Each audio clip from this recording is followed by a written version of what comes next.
நேயர்களே அனைவருக்கும் இனிய வணக்கம். இன்றைய கதைக்கலாம் வாங்க நிகழ்ச்சிக்கு உங்கள் அனைவரையும் அன்புடன் வரவேற்கிறோம். வணக்கம் ஃபாதர். வணக்கம் விவேக். எப்படி இருக்கீங்க ஃபாதர்? நல்லா இருக்கிறேன். சிறப்பு ஃபாதர். தவ காலத்தில் ஓடி ஆடி இந்த ஒரு பாட்டு இருக்கு, ஓடி ஓடி உழைக்கணும் ஊருக்கெல்லாம் கொடுக்கணும். அது உங்களுக்கு தான் கரெக்டாக போட்டு அப்படி இல்லை எல்லாருமே அவங்கவுங்க வேலையில் செஞ்சுக்கிட்டு இருக்கிறோம். இந்த தவ காலத்தில் நிறைய தியானங்களுக்காக பல இடங்களுக்கு போயிட்டுருக்கோம். குறிப்பாக நம்ம இடைக்காட்டூர், தங்கச்சி மடம், ராமேஸ்வரம் அந்த பகுதியில் போயிட்டு வந்தால் ரொம்ப அற்புதமாக மக்கள் வரவேற்றாங்க. நிறையா பணியாளர்களை குறித்து கேட்டாங்க, அவங்களுடைய வாழ்த்துக்களையும் சொல்ல சொன்னாங்க. சிறப்பாக எல்லாருக்கும் நன்றி தெரிவிச்சுக்கலாம். டுடேஸ் டாபிக் அப்கோர்ஸ் நீங்கள் தவ காலத்தில் இருந்து பயிற்சி செய்யக்கூடிய ஒருத்தல் முயற்சிகள் அப்படின்னு சொல்லிட்டு நம்ம கடந்த வாரத்திலே பேசணும். எல்லோரும் அவங்களுடைய ஒருத்தல் முயற்சியாக என்னென்ன ஃபாலோ பண்ணுறாங்களோ அதை சொன்னாங்க. ரொம்ப ஆச்சரியமாக இருந்துச்சு. சிலதெல்லாம் கேட்கும் பேசிக்காக சிலதெல்லாம் உனது அகுஸ்தினார் வாழ்க்கையிலேருந்து பார்த்தோம் அப்படின்னாக்கா அவருடைய முற்கால வாழ்க்கை பிற்கால வாழ்க்கை அப்படின்னு திறந்து பார்த்தா பிற்காலத்துக்கும் முற்காலத்துக்கும் சம்மந்தமே இல்லை, இல்லைங்களா? ஆமாம். ஸோ அந்த மாதிரி அடிப்படையில் ஒருத்தல் முயற்சிகள்லாம் பார்த்து இன்னைக்கு முதல் நபர் என்ன ஒருத்தல் முயற்சியை ஃபாலோ பண்ணான்னு தெரிஞ்சுக்கலாம். வணக்கம், யார் பேசுறீங்க? எங்க இருந்து பேசுறீங்க? Father good evening father. வணக்கம்மா, யார் பேசுறீங்க? எங்க இருந்து பேசுறீங்க? நான் சிஸ்டர் செல்வராணி ஃபாதர், திருச்சி புனித அல்லால் சபை. ஃபாதர் இருக்காங்க, பேசுங்க. சகோதரி வணக்கம், எப்படி இருக்கிறீங்க? ஹலோ சகோதரி வணக்கம். வணக்கம் ஃபாதர். நல்லா இருக்கிறீங்களா சிஸ்டர்? நல்லா இருக்கோம் ஃபாதர். சரி சொல்லுங்கள். நம்ம இந்த தவக்காலம் அப்படின்னா ஒருத்தல் முயற்சிகள் அப்படிங்கிறது ரொம்ப தொடக்கத்திலிருந்தே நம்முடைய திருவையில் நிறைய மக்கள் பயிற்சியில் இருக்காங்க. உங்களுடைய பார்வையில் இந்த ஒருத்தல் முயற்சிகளை பற்றி என்ன நினைக்கிறீங்க? அதை பற்றி பகிர்ந்துக்கங்க. அதே மாதிரி நீங்கள் பர்சனலாக இந்த ஒருத்தல் முயற்சியை நான் ஃபாலோ பண்ணுறேன் அப்படின்னா அது என்ன அப்படின்னு பகிர்ந்துக்குங்க. ஆமாங்க ஃபாதர். நம்மளை பொறுத்த வரைக்கும் சிறு சிறு ஒருத்தல் ஒவ்வொரு நாளுமே நானுமே செய்வேங்க ஃபாதர். குறிப்பா இந்த வருஷம் எங்களுக்கு எங்க சபையில எங்க சபை தலைமை சகோதரி டிஜிட்டல் ஃபாஸ்டிங் இருக்கணும் அப்படின்னு சொல்லிட்டு சர்க்குலர் வழியா சொல்லியிருந்தாங்க. அதன்படி நம்ம மொபைல் பேசுறது, மொபைல் கொஞ்சம் யூஸ் பண்றதெல்லாம் கொஞ்சம் தேவைக்கு மட்டும் பயன்படுத்திக்கிட்டு நல்ல புத்தகங்கள் வாசிக்கிறது, பைபிள் வாசிக்கிறது, அப்படி நேரத்தை நான் பயன்படுத்துறேங்க சார். ரொம்ப தனி ஜபம் செய்யறேன். நீங்க சொல்றது சரிதான் சகோதரி. இன்னைக்கு நம்ம நீண்ட நேரம் மொபைல் ஃபோன் பயன்படுத்துறது நம்முடைய பழக்கமாயிடுச்சு. எல்லார்ட்டையும் இன்னைக்கு அது ஒரு மிகப்பெரிய ஒரு பழக்கமாக தான் இருக்குது. அதுலேருந்து நம்ம கொஞ்சம் விலகி இருக்கிறது குறிப்பாக இந்த தவநாளில் ஒரு நல்ல அற்புதமான முயற்சி. அதை நீங்கள் செய்கிறது, இதை நம்ம இந்த நிகழ்ச்சியை பார்த்துக்கிட்டு இருக்க நிறைய அன்பர்களுக்கு, மாதா தொலைக்காட்சியின் சொந்தங்களுக்கு இது ஒரு பெரிய ஒரு சான்றாக கூட இருக்கும். வாழ்த்துக்கள் சகோதரி. தொடர்பு கொண்டமைக்கு ரொம்ப நன்றி. கடவுள் உங்களையும் உங்கள் குடும்பங்களையும் நிறைவாக ஆசீர்வதிக்கும். நன்றி சகோதரி. நன்றி சகோதரி. நன்றி சிஸ்டர். நிகழ்ச்சியில் கலந்து கொண்டமைக்கு ரொம்ப ரொம்ப நன்றி. சிறப்பு. ஃபர்ஸ்ட் டைமாக இந்த டிஜிட்டல் ஃபாஸ்டிங் அப்படின்னு சொல்லி ஆமாம் கேள்விப்படுறான். அதாவது காலத்துக்கும் இந்த சூழலுக்கும் தகுந்தாற் போல் செய்கிறது. ஏன்னா இன்றைக்கி நம்மளுமே பார்க்குறோம், நிறைய இளைஞர்கள், இளம்பெண்கள், ஏன் மற்றவர்கள் குழந்தைகள் கூட இரவு 12-1 மணி வரலையும் கூட விழித்திருக்கிறாங்க. அவங்க என்ன பண்ணுறாங்க அந்த நேரத்தில்னா மறுபடியும் நிறைய ரீல்ஸ் பார்க்குறது, மொபைலில் அப்படியே ஏதாவது செய்தி பார்த்துக்கிட்டே இருக்கிறது. இது நம்மையும் அறியாமல் நம்ம பேசிக்கிட்டே இருப்போம். ஆனால் நம்ம அறியாமல் ஃபோனை எடுத்த உடனே இன்ஸ்டாவில் போயிடுறோம், ஃபேஸ்புக்கில் போயிடுறோம், யூடியூப்பில் போயிட்டு அப்படியே ஒன்று ஒன்றா அந்த ரீல்ஸ் அப்படிங்கிறத தொடர்ந்து 1 நிமிஷம் 2 நிமிஷம் அப்படியே தொடர்ந்து பார்க்க தொடங்கி விடுறோம். இது நம்மையும் அறியாமலே நாம் அதுக்கு அடிமைகளாக இருக்கிறோம். பக்கத்தில் இருக்கிற நண்பர்கள்ட்ட பேசுகிறதில்ல, குடும்ப உறுப்பினர்கள்ட்ட பேசுகிறதில்ல. அப்படிங்கிற இந்த காலகட்டத்தில் மொபைல் ஃபாஸ்டிங் அப்படிங்கிற ஒரு அற்புதமான ஒரு முயற்சி உண்மையிலே நல்ல முயற்சி. கண்டிப்பாக. நான் என்ன நினைக்கிறேன்னா, நீங்கள் மொபைலை பக்கத்தில் வச்சுக்கிட்டு ஃபாஸ்டிங் அப்படிங்கிறது ஒரு தூரமோ ஒரு இடத்துல வச்சுக்கிட்டு நண்பர்களோட பேசுங்க, உறவினர்களோடு பேசுங்க. குறிப்பாக சாப்பிடும்போது, அப்புறம் வந்து ஜெபத்தில் இருக்கும்போது, திருப்பலி நேரத்தில் உங்களுக்கு அருகாமையில் உங்களுடைய கை எட்டக்கூடிய தூரத்தில் உங்களுடைய மொபைல் இருக்கக்கூடாது. அதுதான் ஒரு நல்ல ஃபாஸ்டிங்காக இருக்கும். ஏன்னா இல்லை அப்படின்னா ஃபோன் அடிச்சதுன்னா நம்ம பேசிட்டு உடனே வச்சிட மாட்டோம், உடனே ரீல்ஸ் பார்க்க ஆரம்பிச்சிடும். ரொம்ப நல்ல ஒரு முயற்சி. சிறப்பாக. இன்னொன்று வந்து அடிப்படையில் சில ஒருத்தல் முயற்சிகள் அப்படின்னு சொல்லப்படும்போது பார்த்தோன்னா முதல்ல வருது இதை உணவு சார்ந்த ஒருத்தல் அப்படின்னு சொல்லிட்டு சொல்லுவாங்க.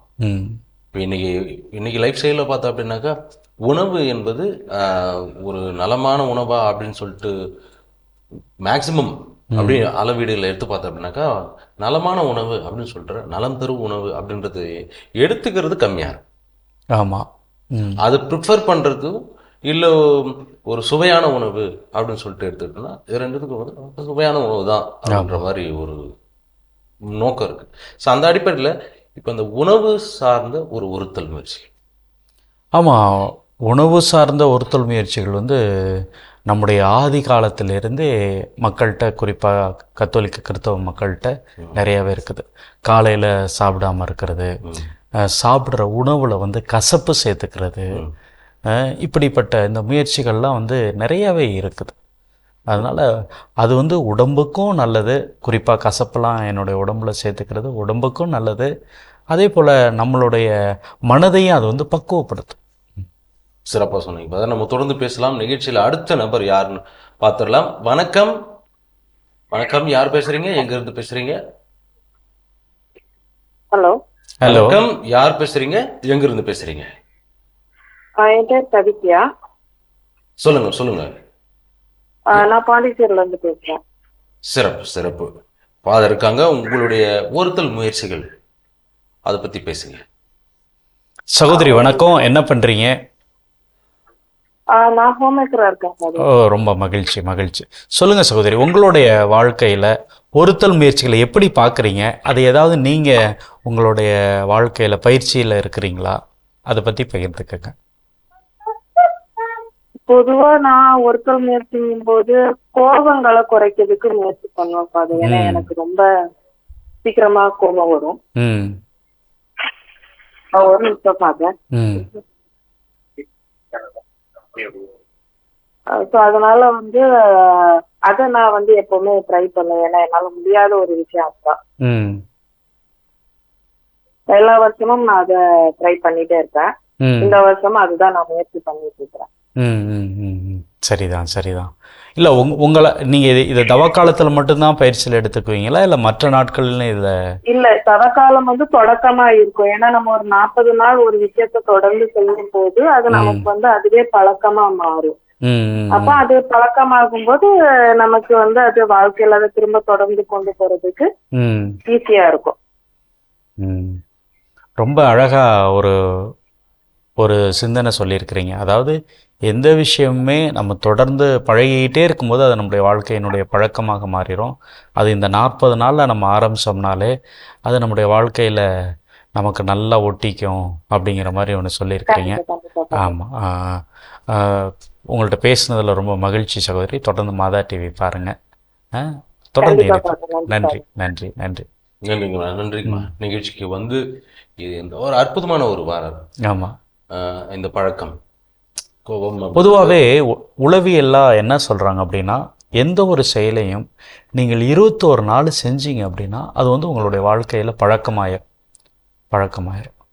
அப்படிங்கும்போது இந்த 40 நாள் ஒருத்தவங்க ஒரு செயலை, நான் என்ன சொல்கிறது, தவறான பழக்கத்தில் ஈடுபட மாட்டேன், குடி, புகை, இது போல் இல்லை, இது போல் நான் கோபத்துக்கு எதிராக நிற்பேன் அப்படிங்கிற மாதிரி ஒரு சில நல்ல முயற்சிகளை நீங்கள் முன் வச்சு அதை நடைமுறையில் பயிற்சி எடுக்க தொடங்குனீங்க அப்படின்னா அந்த 40 நாளில் ஏறக்குறைய அதிலேருந்து நம்மளால் வெளியில் வந்துட முடியும். என்ன ஒரு உணர்வு இருக்கணும், 40 நாள் முடிஞ்சிருச்சு, 41வது நாள் நான் மறுபடியும் தொடங்குறேன் அப்படிங்கிற ஒரு மனநிலை இருந்துச்சுன்னா அதுலேருந்து நம்ம வெளியில் வர முடியாது. இந்த தவக்காலத்தை மையமாக வைத்துக்கொண்டு ஒரு சில தவறான பழக்க வழக்கங்கள்லேருந்து நம்ம வெளியில் வர்றதுக்கு முயற்சி செய்யணும். சகோதரி சொன்னாப்புல அதை மறுபடியும் செய்யும் பொழுது அதிலிருந்து நம்மளால் எளிதாக வெளியில் வர முடியும் அப்படிங்கிறத நம்ம பார்க்கணும். சிறப்பு ஃபாதர். அந்த உணவு சார் ஒருத்தல் அப்படின்னு சொல்லிட்டு பார்க்கும்போது பார்த்தோன்னா, சின்ன வயசுலலாம் வந்து சிறுவர்கள்லாம் வந்து அவங்களாம் ஒருத்தல் இருக்க தேவையில்லை.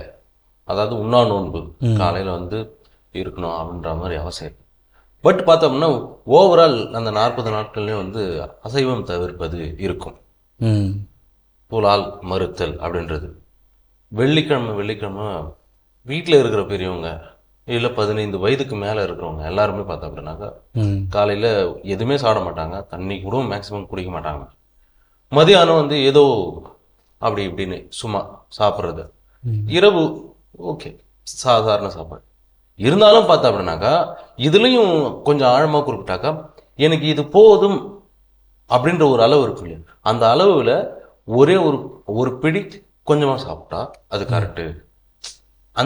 அதையே நான் ஒருத்தல்ல நான் வந்து ஒப்பிடுறேன் அப்படின்னு சொல்லிட்டு சொன்னேன். அந்த மாதிரியான நீங்கள் அது மாதிரி பார்த்துருக்கீங்களா? இல்லை, சரிதான். அதாவது என்ன அப்படின்னா, நீங்கள் பசியை உணரணும். நான் அதுதான் சொல்லுவேன். ஒரு நோன்பு அப்படிங்கிறது வந்து என்னென்னா பசியை உணரணும். பொதுவாகவே இந்த நோம்பில் முக்கியமான விஷயம் வந்து என்ன அப்படின்னா, நீங்கள் எப்பொழுதுமே பசித்து சாப்பிடணும். உங்கள் உடம்பு வந்து அது தேவையாக இருக்குது அப்படின்னு கொடுக்கும்போது அது வந்து ஒரு நல்ல பயிற்சி அப்படின்னு கூட சொல்கிறாங்க. இந்த உணவு சாப்பிட்றது 2 வகையாக, நேரத்துக்கு சாப்பிட்றது ஒன்று சொல்கிறாங்க, பசித்து சாப்பிட்றது அப்படின்னு ஒன்று சொல்கிறாங்க. ஏதாவது ஒன்றை நீங்கள் வாழ்க்கையில் நடைமுறைப்படுத்திடும். பசித்து ஒன்று சாப்பிடணும், இல்லைன்னா நேரத்துக்கு கரெக்டாக அப்படி சாப்பிட்ற ஒரு பழக்கம். உங்கள் பாடியை வந்து நீங்கள் என்ன பண்ணுறீங்கன்னா ஒரு சிஸ்டத்துக்குள்ளே கொண்டுட்டு வரீங்க. அதுதான் எந்த ஒரு செயலுமே நான் ஒரு சிஸ்டத்துக்குள்ளே கொண்டுட்டு வரேன். என்னோடய பாடி இப்படி தான் அப்படிங்கிற மாதிரி. அது வந்து ஒரு நல்ல பழக்கம். இப்போ உதாரணத்துக்கு அசைவம் சாப்பிட்றவங்க அவங்க பாடியை வந்து அதுக்கு பழக்கிறாங்க. இல்லை சைவமே எனக்கு போதும் அப்படிங்கிறவங்க அந்த பாடிக்கு பழக்கிறாங்க. அதனால் என்னுடைய உடலை நான் அதுக்கு தகுந்தாற்போல் பழக்கிறது தான் இது. இப்போ இதை வேறு வார்த்தையில் வேறு மாதிரி சொல்ல போனோம்னா, ஒரு குளிர் பிரதேசத்தில் இருக்கிறவர்கள் அதை தாங்கி கொள்ளக்கூடிய அந்த ஆற்றலை அவங்க பெற்றுருவாங்க. திடீர்னு இங்கே இருக்கிறவங்க அங்கே போனாங்க அப்படின்னா அதை அவங்களால ஏற்றுக்க முடியாது. அதே போல் அங்கே இருக்கிறவங்க இங்கே வந்தாங்கன்னா நம்மளோட அந்த வெயிலை ஏற்றுக்கொள்ள முடியாது. அப்போ ஒவ்வொரு காலத்துக்கும் ஒவ்வொரு சூழலுக்கும் தகுந்தாற்போல் தங்களது உடலை பழக்குதல் அப்படிங்கிறது ரொம்ப ரொம்ப முக்கியமானது. அதை இந்த நாட்களில் நான் ஒரு நல்ல ஒரு பயிற்சி என் உடம்புக்கு கொடுக்கறது ரொம்ப நல்லது. சிறப்பு. இன்னொன்று, இது வந்து உணவு உடலுக்கானது தான். அப்போ உடல் சார்ந்த இன்னொரு ஒருத்தல் அப்படின்னா அளவுக்கு அதிகமான காசு கொடுத்து வாங்குகிற உடை தேவையில்லை, அலங்காரம் தேவையில்லை அப்படின்றது. அலங்காரத்தை குறைச்சிகள். வீட்டில் வந்து பூ வைக்க மாட்டாங்க, பொட்டு வச்சுக்க மாட்டாங்க. ஆமாம். அப்புறம் வேற என்னென்ன சரியாக சொன்னீங்க. என்ன அப்படின்னா, நான் சிறுவனாக இருந்த பொழுதெல்லாம் எங்கள் வீட்டில் வந்து பவுடர் அடிக்கக்கூடாது, பூ வைக்கக்கூடாது, ஏன் தலைக்கு எண்ணெய் கூட வைக்கக்கூடாது. நீங்கள் பூலாம் வைப்பீங்களா? நான் என்கிற பொழுது என்னுடைய சகோதரி, அம்மா அப்படிங்கிற ஒரு எண்ணம் இருந்துச்சு. ஆனால் இன்னைக்கு பார்க்கும் பொழுது ஏன் இதில் இல்லை, ஒரு தாய் வந்து தன்னுடைய மகனையோ மகளையோ பார்க்கும்போது நல்லா மகிழ்ச்சியாக பார்க்க நினைப்பாங்க, சந்தோஷமாக பார்க்க நினைக்கிறாங்க. ஒரு விருந்தில் கலந்துக்கும் போது இப்படிப்பட்ட தங்களை அலங்காரப்படுத்தி கொள்ள தவறு இல்லை அப்படின்னு நினைக்கிறாங்க. கடவுளே சொல்கிறாரு, மற்றவர்கள் உங்களை பார்க்கும் பொழுது ரொம்ப முகவாட்டத்தோடு இருக்கக்கூடாது, முக மலர்ச்சியோடு இருக்கணும் அப்படின்னு சொல்கிறாரு. அதனால் அதில் வைத்துக்கிறது இங்கே என்ன ரொம்ப முக்கியம் அப்படின்னா, நான் எப்படிப்பட்ட மனதோடு இருக்கிறேன் அப்படிங்கிறது ரொம்ப முக்கியம். கண்டிப்பாக ஃபாதர். அதில் ஒரு டவுட்டு, சில பேர் வந்து இந்த உண்ணா நோன்பு இருக்கிறது வழக்கம், வெள்ளிக்கிழமை சாதாரண நாட்கள்லையும் இருப்பாங்கன்னு சொன்னேன். ஆனால் இதை வந்து வெளியரங்கமாக ஒரு வேலை செஞ்சாங்க இல்லை செய்கிறோம் அப்படின்னாக்கா அதற்கு பின்னாடி அர்த்தம் இல்லாமல் போயிடும் அப்படின்னு சொல்கிறது திருவிவிலியம். அதாவது அது வந்து வெளிப்படாதவாறு இருக்கு. நீங்கள் இருக்கும் நோன்பு வேற யாருக்கும் தெரிய வேண்டாம். அப்போ அது மறைமுகமாக பலனளிக்கவும் அப்படின்றது.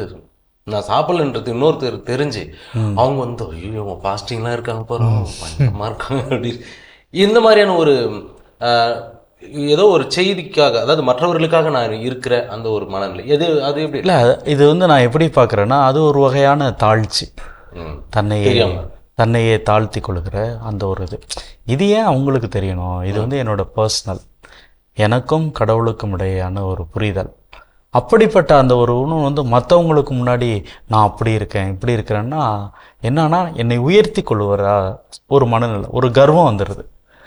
அதனால் அந்த ஆணவம் தேவையில்லை அப்படிங்கிறது தான் அந்த இதில் நம்ம கொள்ளணும் சொல்கிறோம். ஆமாம்.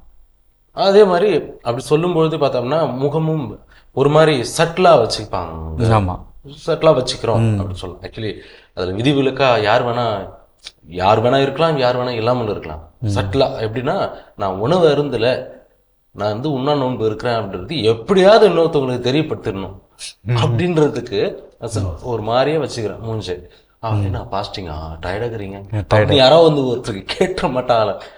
ஸோ இது வந்து பகடி செய்யறதுக்காக இல்லை.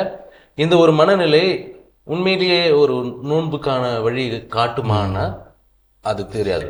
இல்லை, அதாவது இப்போ நீங்கள் சொல்கிறாப்புல நான் நோன்பு இருக்கிறேன் அப்படிங்கிறது வந்து என்ன அப்படின்னா என்னுடைய புலன்களை அடக்கிறேன் அப்படிங்கிறது தான்.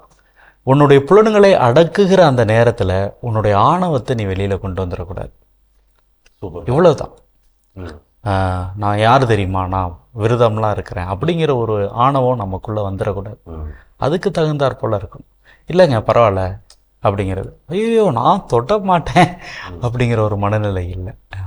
சிறப்பு ஃபாதர். ஆக்சுவலி வந்து இந்த ஒரு மனநிலை தவிர ஒன்றும் ஏன் இப்படி வச்சீங்க, நான் வந்து பிறந்தா இருக்கேன் அப்படின்னு சொல்கிறதுக்கு போல சாரி. சில மனிதர்களை நானும் தான் கடந்து வரேன். அப்படி பார்க்கும்போது சாரி என்னால் நான்வெஜ் சாப்பிட முடியாது, இல்லை நான்வெஜ் தான் இருக்குது, என்ன பண்ணுறது, சரி வேறு ஏதாவது இருந்தால் கொடுங்க, அதை நான் சாப்பிட்றேன், வேறு எதுவுமே இல்லை, சரி இறைச்சி மட்டும் தவிர்த்துருங்க, நான் வந்து அந்த அதில் இருக்கிற இதை மட்டும் சாப்பிட்றேன் அப்படின்னு. ஸோ இந்த ஒரு இதுதான் பக்குவம் அப்படின்னு சொல்லிட்டு ஆமாம், நான் கடந்து வந்த சில மனிதர்கள் எனக்கு கற்றுக் கொடுத்துருக்காங்க. கண்டிப்பாக கண்கூட பார்க்க முடிஞ்சிருக்கு. ஸோ இந்த ஒரு மனநிலை வேணும் அப்படின்றது தான் ஒன்று. இன்னொன்று, இந்த உடலுக்கு இன்னொன்று தேவை என்னன்னாக்கா கம்ஃபர்ட், அதாவது சுகமாக இருத்தல் அப்படின்னு. காலையில் ஒரு எழுதி போகுது, இப்போ சம்மர் வந்துச்சு, இருந்தாலும் ஏசி ஒரு வேளை வீட்டில் இருந்ததுன்னா, இல்லை ஃபேன் ஹை ஸ்பீடில் ஓடிக்கிட்டு இருக்கு அப்படின்னா சில்லுன்னு இருக்கு. காலையில் நல்லா லைட்டாக இழுத்து போத்திக்கிட்டு காது வருமா படுத்தோம்னா நிம்மதியாக தூக்கம் வரும். ஒரு எக்ஸ்ட்ரா ஒரு 1/2 மணி நேரம் தூங்கலாம். அதை ஒருக்கணும். பேசுவோம், காலர் இருக்காங்க. ஓகே, இணைப்பில் இருக்கும் அடுத்த நபர் யார்? வணக்கம், யார் பேசுறீங்க, எங்கிருந்து பேசுறீங்க? அருட்சகோதரி பிரைடா ஃப்ரம் பிராட்வே. சிறப்பு. அருட்சகோதரி அவர்களே, தந்தை இருக்காங்க, அருட் தந்தை பவுலா ஜெயக்குமார் இருக்காங்க. நீங்கள் கடைபிடிக்கின்ற ஒருத்தல் முயற்சி அது குறித்து பகிர்ந்துங்க. சகோதரி வணக்கம், எப்படி இருக்கீங்க? வணக்கம் ஃபாதர், நீங்க இருக்கீங்க? நல்லா இருக்கும் சகோதரி. சொல்லுங்கள், உங்களுடைய வாழ்க்கையில், அதுவும் நம்ம ஒரு துறவு வாழ்க்கையில் இந்த ஒருத்தல் முயற்சிகளை எப்படி பார்க்குறீங்க? நீங்கள் ஏதாவது ஒருத்தல் முயற்சிகளை மேற்கொள்கிறீங்களா? அதில் ஏதாவது சவால் இருக்கா? பகிர்ந்துக்கங்க. தற்காலத்துக்கு ஏற்றாற் போல. எஸ் ஃபாதர், நான் ஒரு துறவியாக கடந்த 20 ஆண்டுகளாக இருக்கிறேன். குறிப்பாக அசைவ உணவுகளை தவிர்ப்பது என்பது எனக்கு மிக எளிதான காரியம். ஏனென்றால் குழந்தை பருவத்திலிருந்தே அசைவ உணவுகளை உண்பது எனக்கு மிக கடினம். ஆனால் நான் வாழுகின்ற சகோதரிகளோடு எப்படி வாழ வேண்டும் என்பது பல நேரங்களிலே எனக்கு போராட்டமாக இருந்திருக்கிறது. ஏனென்றால் நான் வாழ்ந்த குடும்ப பின்னணி வேறு, நான் படித்த சூழ்நிலைகள் வேறு, நான் வளர்ந்து வந்த விதங்கள் வேறு. ஆனால் நான் இப்பொழுது வாழுகின்ற துறவு வாழ்விலே ஒவ்வொருவரும் என்னை போன்று பலதரப்பட்ட சூழ்நிலைகளிலிருந்தும் பலதரப்பட்ட குடும்ப பின்னணிகளிலிருந்து வரும்பொழுது அவர்களை ஏற்றுக்கொள்வது என்பது பல நேரங்களிலே கடினமாக கூட இருந்திருக்கிறது.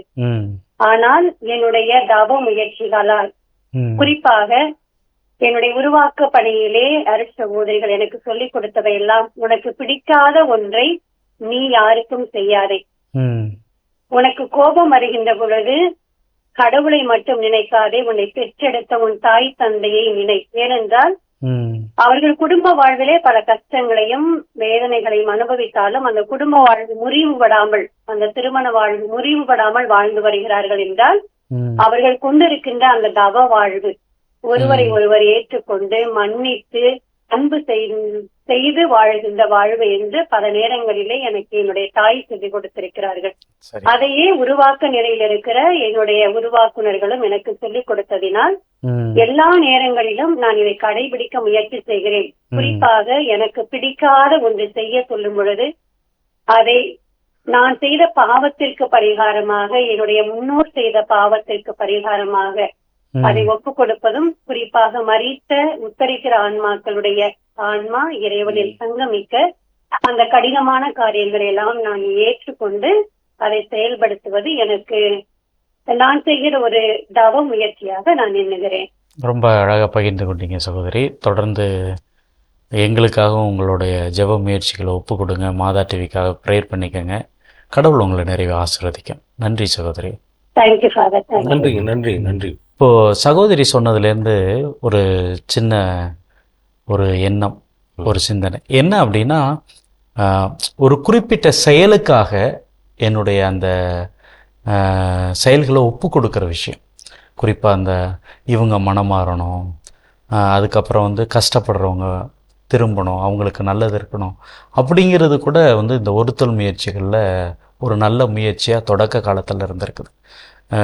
இப்போ நான் வந்து என்னை கஷ்டப்படுத்திக்கிறதன் வழியாக இன்னொருத்தருக்கு வாழ்வு கிடைக்கும் அப்படிங்கிற ஒரு நம்பிக்கை. உதாரணத்துக்கு கும்பகோணம் மறை மாவட்டத்தில் லூர்து சவரிராயன் அப்படிங்கிற ஒரு ப்ரீஸ்ட். இவர் வந்து பூண்டி மாதா கோவிலில் பங்கு தந்தையாக இருக்கிறார்.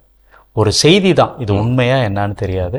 ஆனால் அவர் என்ன பண்ணுவாராம், தன்னை சாட்டையால் அடிச்சுப்பாராம், தன்னை சாட்டையால் அடித்து கொள்வாராம்.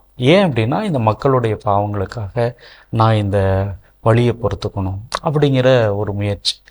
அப்போ சகோதரி சொல்கிறது கூட, நான் சின்ன சின்ன ஒருத்தல் முயற்சி செய்கிறேன், இது வந்து மக்களுடைய பல்வேறு இந்த இறந்த ஆத்மாக்களுக்காக இல்லை மற்றவங்களுக்காக ஒப்பு கொடுக்குறேன் அப்படிங்கிறது பழங்காலமாக நம்ம கத்தோலிக்க கிறிஸ்தவ வாழ்க்கையில் பின்பற்றுகின்ற ஒரு செயலாக கூட பார்க்க முடியும். சிறப்பு ஃபாதர். அது நல்லா இருந்தது. துறவு வாழ்க்கையில் பார்த்தோம்னாக்கா அவங்க ஏற்கனவே ஒருத்தல் தான் இருக்கு. துறப்பு புது வாழ்க்கையை துறந்து இன்னொரு வாழ்க்கையை தவ முயற்சிகள் மேற்கொள்கிறான். அதில் இன்னும் அதிகமாய், புனித இன்னாசியார் சொல்லுவார்ல, இன்னும் அதிகமாய் நான் துன்பப்படுகிறேன், இன்னும் அதிகமாய் என்னை வருத்திக் கொள்கிறேன் அப்படின்னு சொல்லிட்டு சரி, அப்கோர்ஸ் அற்புதமாக இருந்தது. அதான் இந்த ஒருத்தல் முயற்சிகளில், உடல் சார்ந்த ஒருத்தல் முயற்சிகள். அடுத்துதான் வந்து இந்த சுகபோகம் அப்படின்றது அவாய்ட் பண்ணுற அந்த காலையில் தூங்குறதுலேருந்து சரியான நேரத்துக்கு தூங்க போகிறது, அதில் ஆரம்பித்து சரியான நேரத்துக்கு இல்லை சரிய நேரம், தூங்க போவதற்கு ஒரு நேரம், எழுந்திருக்கிறதுக்கு ஒரு நேரம், அந்த நேரத்தில் வந்து நீங்கள் சொன்ன மாதிரி சரியான புத்தகங்கள் வாசிக்கிறது. இல்லை இப்போ நீங்கள் இந்த சொன்னீங்கல்ல, சுகபோகமாக இருக்கிறதுலேருந்து விலகி இருக்கிறது. என்னுடைய மகள் அவ்வளோ மகிழ்ச்சியாக இல்லை, என்னுடைய மகன் அவ்வளோ மகிழ்ச்சியாக இல்லை, இல்லை பக்கத்து வீட்டுக்காரங்க ரொம்ப கஷ்டப்பட்டுட்ருக்காங்க, அந்த நேரத்தில் நான் வந்து ரொம்ப ஆடம்பரமாக அவங்களுக்கான ஒரு சோதனையை, ஒரு டெம்டேஷனை கொடுக்காம நான் என்னையே அடக்கி கொண்டு அவங்களுக்கு முன்பாக எளிமையாக வாழ முயற்சி செய்கிறது ஒரு அற்புதமான ஒருத்தர். நம்ம சின்ன வயசில் பார்த்துருக்குறேன், நான் படிக்கும் காலகட்டத்திலையும் பார்த்துருக்கேன். இந்த தவ காலத்தில் பார்த்தா அப்படின்னாக்கா உடையே பார்த்தா அப்படின்னாக்கா காவி உடை அணிந்து பசங்களே பார்த்துருக்கேன். இப்பயும் வந்து பார்த்தோன்னாக்கா பிற மதத்தில் வந்து பார்த்தோன்னா பசங்க பிள்ளைங்க அவங்க வீட்டில் இருக்கிற ஆட்கள் எல்லாம் வந்து பார்த்தா அப்படின்னாக்கா காவி உடை இல்லைனாக்கா இது கருப்பு உடை, ஏதோ ஒரு உடை. அந்த அடை வந்து, அதாவது எனக்கு வந்து ஆடம்பரமான ஒரு உடை வேணாம், நான் அதை வந்து தவிர்க்கிறேன். அது மூலயமா என்னுடைய அப்பியரன்ஸ், என்னுடைய முகம் இல்லை என்னுடைய உருவம் அது வந்து பார்க்கறதுக்கு நல்லா இருக்காது. பட் நாம் எல்லாருமே வந்து நம்மளை அழகுபடுத்திக்கணும் அப்படின்னு யோசிப்போம். பார்த்தாக்கா பளிச்சுன்னு இருக்காங்க அப்படின்னு சொல்லணும் அப்படின்னு தான் எதிர்பார்ப்போம். ஆனால் அந்த எதிர்பார்ப்பை நான் வந்து துறக்கிறேன் அப்படின்ற ஒரு சொல். மொட்டை அடிச்சுக்கிறாங்க, அது கூட ஒரு ஒருத்தல் தான்.